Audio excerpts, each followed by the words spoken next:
Siapa yang tak kenal dengan sosok Romo dalam serial Pertaruhan? Oke. Kini harus aku lewati.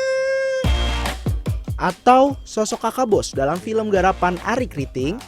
Inilah Godfred Orindeot, aktor kenamaan yang berasal dari Nusa Tenggara Timur. Sebelum membintangi beberapa judul film dan serial, Godfred merupakan lulusan arsitektur dan juga mantan atlet seni bela diri yaitu tarung derajat. Memulai debut akting melalui film The Raid pada tahun 2011 lalu, ia seringkali mendapat tawaran untuk bermain dalam film bergenre laga. Namanya mulai tersorot dan dikenal secara luas oleh publik setelah menjadi karakter utama dalam film Kakak Bos. Kok penasaran dengan cerita di balik perjalanan kakak Godfred dari arsitek hingga menjadi aktor? Atau cerita bagaimana rasanya menjadi orang timur dalam dunia entertainment? Sutra sabar toh? Mari kita orang cek obrolan selengkapnya. Ya, di Talk is Fun kali ini tamu saya berikutnya adalah seorang aktor dari Indonesia Timur, tepatnya dari Maumere. Kita kenal di layar lebar karena keterlibatannya sebagai kakak bos. Sudah hadir di Talk is Fun kali ini ada Godfred Orindeot. Halo kakak, Halo, apa kabar? Kabar baik, ya semoga hari ini kita semua diberkahi hal yang baik. Wah, alhamdulillah. Terima kasih sudah datang. Kalau Kak Godfred tuh aslinya dari Maumere ya? Maumere, Oke. Maumere Flores. Dari Flores. Arsitek? Ya, Arsitek, kemudian atlet PON juga, ya tarung derajat. mantan atlet PON. Mantan atlet PON, cabang olahraganya tarung derajat, tarung ya. derajat. Kok tapi bisa tiba-tiba nyemplung ke dunia hiburan, jadi aktor itu gimana ceritanya Kak? Iya, jadi dulu ceritanya saya kan kerja, terus teman-teman itu sambil saya kan bantu ngelatih di tarung derajat di Jakarta. Ada orang mau casting buat film action, datang ke tempat-tempat latihan bela diri. Oke. Terus datang ke tempat latihan tarung derajat, mau casting, beberapa teman mau casting. Jadi akhirnya saya di SMS sama teman-teman bilang, ini nanti malam nonton bareng film Merantau, gitu, ceritanya gitu. Ternyata begitu datang bukannya nonton bareng, ternyata mereka mau di casting. Itu nggak tahu tuh? Saya nggak tahu. Oh, nggak tahu. Waktu itu saya ditemani istri kan lagi hamil 2 bulan. Jadi waktu itu begitu datang, oh ini kan mau casting. Terus kan film action kan, jadi suruh buat koreo gerakan fighting pasangan 2 orang, kan ada 5 orang, satu nggak ada pasangannya, ya udah saya bantu ya. Jadi mereka ngisi form casting semua, terus semua persyaratan untuk casting. Kalau saya kan nggak ikut casting, jadi saya nggak ini. Tapi setelah selesai diambil gerakannya semua, orang castingnya minta, bang saya bisa minta nomor handphone abang, saya boleh foto abang, oh boleh gitu. Malah saya yang dipanggil. Oke. Waktu itu casting untuk Berandal itu yang jadinya di Raid 2. Keterlibatannya atau tawaran-tawaran di dunia acting sebagai aktor lebih banyak untuk film-film laga, ya kan? Ya sebagian besar. Sebagian besar. Tapi ketika aku nonton Kakak Bos pada saat itu, walaupun memang profesinya kan sebagai bilangnya apa? Debt collector ya?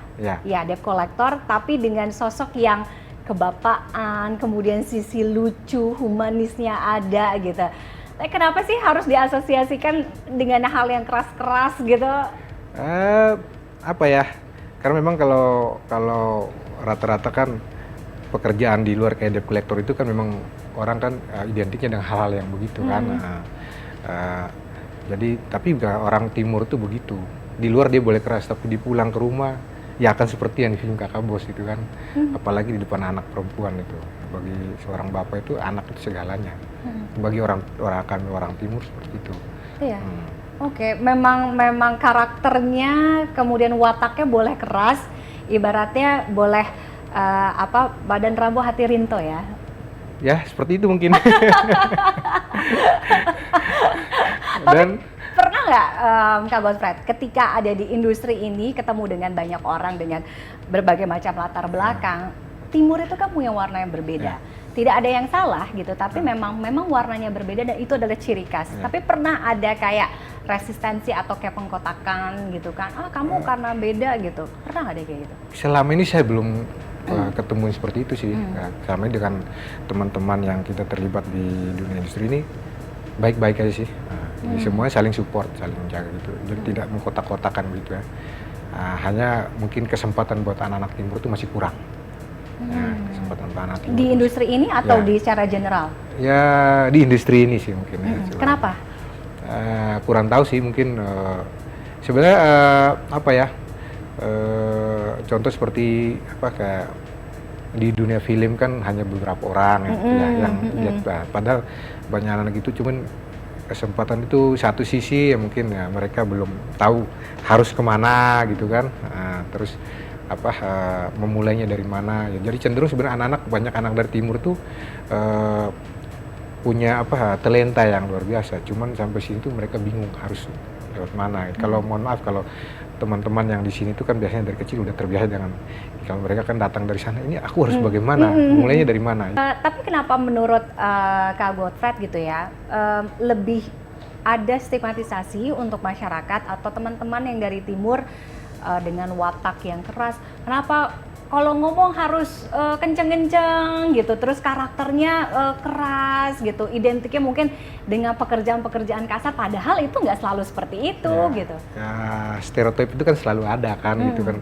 Kenapa orang timur? Mungkin kita di sana memang terbiasa udah dari kecil dengan apa keras itu. Kadang-kadang itu faktor karena memang geografisnya kita sana kan rumah berjauhan, manggil harus teriak-teriak itu juga bisa. Oh iya, gitu kan. benar.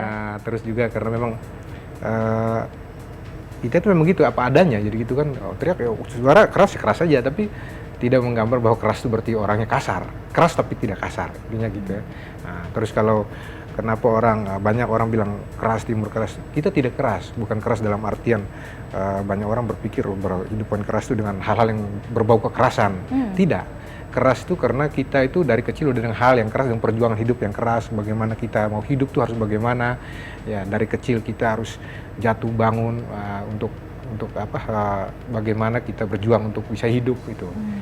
Jadi kerasnya hidup itu yang jadi, karena hal seperti itu orang jadi melihat kayak jadinya, padahal enggak gitu kan, karena itu ya jangan melihat dari casing gitu kan.